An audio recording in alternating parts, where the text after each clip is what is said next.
Ilang barangay sa Mangaldan, Pangasinan naghahanda na para sa kanilang tradisyon tuwing bagong taon. Tunghayan sa ulat ni Jasmine Gabriel Galban.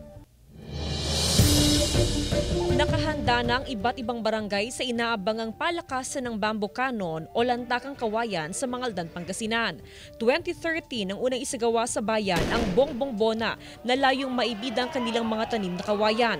Paraan din nila ito ng pagsalubong sa bagong taon kung saan gumagamit sila ng alternatibong pampaingay. Dragon-inspired ang bamboo cannon ng Barangay David. Nakahanda na sila para sa kompetisyon. Kasi ngayon Year of the Dragon Kaya yun ang namin. Sisimulan na rin ng BFP ang pag-iikot sa mga barangay para masuri at tiyaking ligtas gamitin ang bamboo cannon na itatampok sa aktibidad. Una sa lahat po, kailangan po alam po nila ang kanilang ginawang bamboo cannon po, at saka dapat po ay meron din po naka-standby na mga first aider po natin. Tiniyak ng otoridad ang seguridad ng mga kalahok at manunood sa paligsahan ng bamboo cannon na gaganapin sa December 30.